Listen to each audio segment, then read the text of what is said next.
Well, occasionally I'd like to point out interesting museums for folks to check out because, as you may know, as I assume you know, I've been to all of them. No, I've been to a lot of them, and I remember actually asking as a sidebar here. I remember asking a trivia question once of folks, and you'd say, "Well, how many museums do you think are in the United States?" And people would, they'd kind of in the back of they're trying to do the math in their head, and they'd come up with this calculation of, oh, there's probably 20 museums per state, and then they'd say something like, oh, there's maybe 500 museums or 1,000 museums, and I'd be like, there are about 40,000 or so museums in the United States.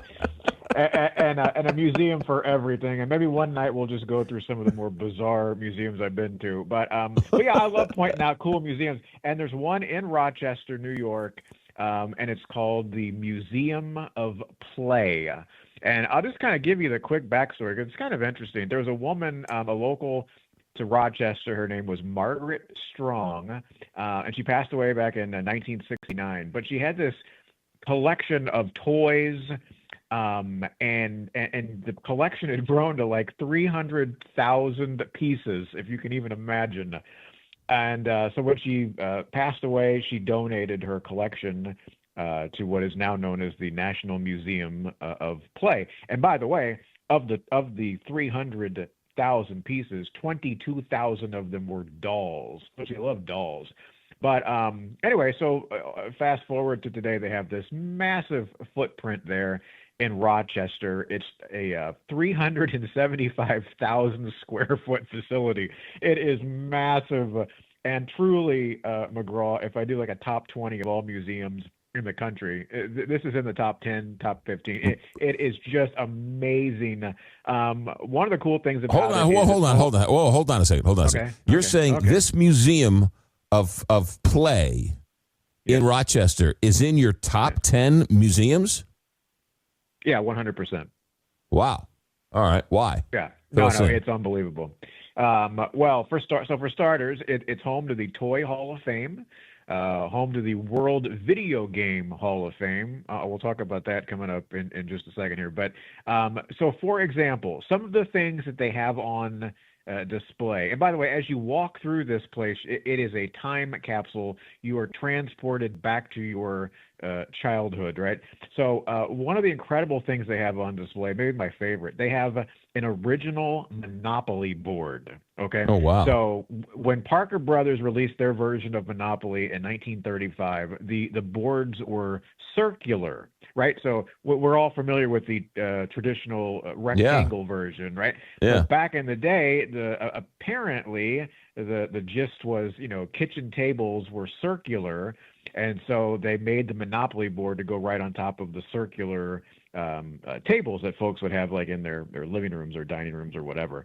And so to see that up close and in person is pretty cool. And as you're walking through that part of the museum, you do see all of these board games. It's just one section of the museum, but I mean, any board game you can think of, obscure stuff, things from your childhood. I mean, just super, super cool. So it's one of my favorites. Oh yeah, it's so awesome.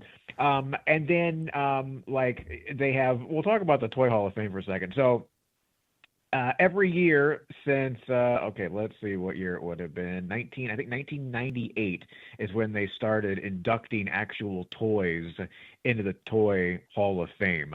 And maybe I'll just throw out a few of these, and you can see, maybe tell me if you agree that they should be in the Toy Hall of Fame. So in the first class of toys, McGraw, these were some that went in initially.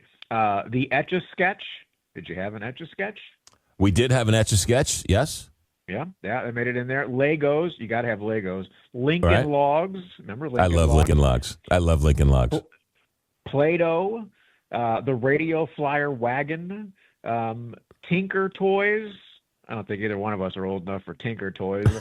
And the Viewmaster. Remember the Viewmaster where you'd put was the that little the one with the red? And you'd, it was red and it had the orange thing you'd pull down. Yeah. And the yo-yo. So those were some of the first ones. Now, fast forward to today, I'll give you some of the ones that have gone in recently into the Toy Hall of Fame. 2018, the Magic 8 Ball.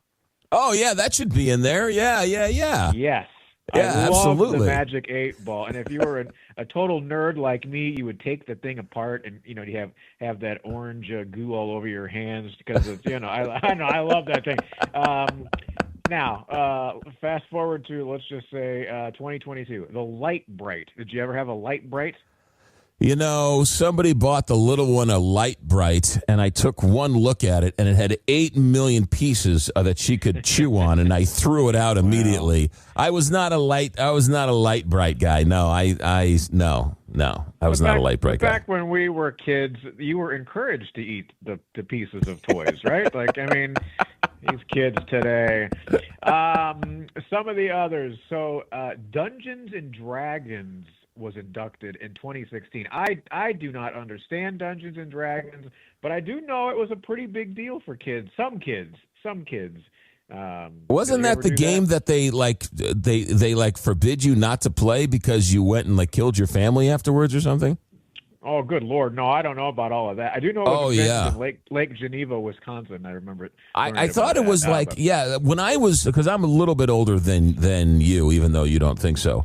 You think I'm 45 years older than you. But when I was in high school, Dungeons and Dragons was a forbidden game. You were not allowed to play Dungeons and Dragons because some kid played it and, ended up doing something nefarious and they blamed Dungeons and Dragons. And so they put a moratorium on Dungeons and Dragons. Is it because people thought it was a Ouija board you're playing with? Or yeah, it was they thought it was a introduction to the occult or something, or what's this Dungeons and Dragons, and what are you doing? Conjuring up the devil, and don't play with the devil, and I had to go to confession because I mentioned Dungeons and Dragons. It was one of those deals. Okay. Well, it's in there, whether you like it or not. Matchbox cars are in the... Now, here, this was from my childhood. Masters of the Universe. He-Man and all of that stuff. That was inducted in 2022. But really fun, and they induct, I guess, 3 or 4 every single year. The new class will be coming out, I think, in September. So that's one part of it, but it's just absolutely huge. They have all of these great... Now, for kids, and we talked a little bit, I think, last week about one of the museums in Indianapolis. That's a kids' museum. But and this is kind of the same. So they have all these things. Now, for young kids, this is actually really cool. So they have a mock, I don't know how to say this correctly, but a mock version of a grocery store inside of the museum. It's a local store or local store name. I can't remember the name of the local store, but basically they have a little kid version of a grocery store. So they have all these items, and it's huge, all these items up on shelves, and the kids can push shopping carts around, and then they can take them up to the conveyor belt and run them through, and their parents or the kids or whatever can run the cash register, and it actually everything rings up, and a receipt prints out. Oh man, if I were a little kid and got to do that, that'd be so much fun. It's funny you mention that. It's funny you mention that because there was a local A&P supermarket just right across the street from where we grew up. And when I was a little kid, all I wanted to do was be a cashier because you got to hit those buttons, 125 grocery, 120, 142, boom, 225 meat. And the woman just knew exactly where the numbers were, and she hit the numbers, and I was just mesmerized by that cash register in the supermarket. Well, I actually did work at a grocery store when I was young, and I worked. Now, when I ended up in the frozen food section, which was a little more tolerable, but I started as a cashier, and this is my hand to God. This is no joke. I was on the cash register for about a week, and it all came to a screeching halt when an old lady was upset for me not bagging her groceries properly, and she threw a banana at me across the conveyor belt, and I turned my light off and I quit. I said, I'm done. I'm not dealing with these people. And then they found me another job in the grocery store. That's a true story. All right, hold on a second. Was that the scan at that point? Was it a scan where you scanned the food across? Okay, all right. Yeah, okay. They did not have self-checkout or anything like that yet. And she did not like that I did not bag her bananas properly, and she let me have it. And I said, I ain't dealing with these old people. So anyway, now another cool thing about this Museum of Play, this part is awesome. They have an entire floor dedicated to video games and pinball machines. Oh, my goodness. And I've been told that some locals in Rochester will actually become like members of the museum, so they can come to the museum on their lunch hour and play video games because it's like super cheap to play, and every kind of game you can think of, even the old school like foosball, and you remember the one where you turn the knobs and the little hockey players are inside that big bubble, and the little puck is going all over the place. They've got that thing. I'm telling you, this place is so much fun. And it's all dedicated to toys and to playing and really things that you should appreciate as a kid. And now what I'm hoping for, that they have this is just online right now, but I have a hunch that this is going to be a part of their museum in the next couple of years. They've been collecting artifacts related to television game shows. Oh my goodness! So they started what's called the National Archives of Game Show History. So it's online right now. They've been getting TV producers and people who worked on game shows and stuff to send in set pieces and artifacts and scripts and all kinds of things relating to game shows. And so they're building up their collection. And so I believe, don't quote me on this, but I believe in the next couple of years they're gonna have a thing dedicated to TV game shows, which should be really, really fun to see.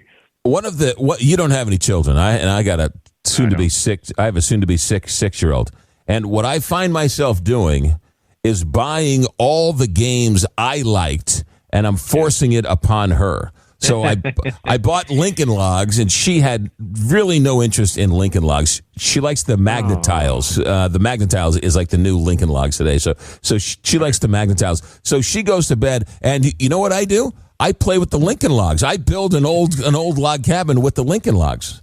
Well, it's stress-free, man. It's mind-numbing. You can just sit there and I totally get that. Now, the one that I liked, and I noticed this earlier when I was doing a little research here, that it did not make it into the Toy Hall of Fame, and it was one of my favorites as a kid, was Connect 4. Oh, yeah. Like playing Connect 4? Yeah, that's still big today. They have that in parks here in St. Louis where you can go and play Connect 4. Yeah. Yeah. Big versions of Connect 4. Yeah. No, it's cool. No, I totally understand. I've walked through like the game aisle at Target, and you see all this stuff, but like your eyes always go back to the classics, right? And so that's cool. Yeah. No. You also mentioned the other one. The video games. Did they have the upside down bowling game where you had the puck? And you had to run the puck through, and you like bowled with the puck, the little metal hockey puck. I'm not sure. I don't know what that is. So it was instead of the pins falling down, they would fall up. They were right. So and they had a little trigger on the bottom that if this little are you sure your parents weren't just like holding you by your feet while you were playing this game? No, I know this because my father would go to the local tavern and drink all day and just feed me quarters while I played this game. While he was at the bar drinking, I was playing this bowling game. A lot. Yeah, and so you would have a little puck and you would bowl, and it was like the size of a pinball machine. But it was a little bowling. It was a video or like a pinball bowling machine. Yeah. No, I don't remember that. I was very simple when it came to video game. I was only good at 2 video games, or maybe 3. I would play Super Mario Brothers, which honestly I still enjoy today. Super Mario Brothers. I would play Duck Hunt, where they gave you the little gun and you shot the ducks. Okay? Yeah. And then I had like an old school baseball game that I would play on it, and that's it. I was never any good at like these double dragon something drag, and there was like a fighting one where you're kicking people in a back alley. I don't know. And there was all these. I was Pac-Man. Could never do Pac-Man well. But it is still really cool to walk through and see all these old games.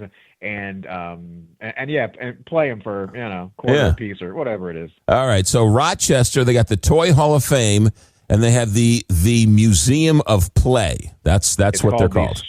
Yep, it's called the Strong because it was named after the woman that dedicated the early part of her collection there. Strong Museum of Play in Rochester, New York, and I'm telling you, it's absolutely amazing and definitely worth a road trip if you're in that area. So you can go to Niagara Falls and take the small road trip to Rochester right there on Lake Ontario and check out the Troy Hall of Fame and the Strong Museum of Play. Good stuff. Bill on the Road, bringing it. Good stuff. All right, okay. There you go. BillOnTheRoad.com. Bill, have yourself a good night, and we'll check in with you next Thursday. Thanks, man. Sounds good. See you later. Good stuff.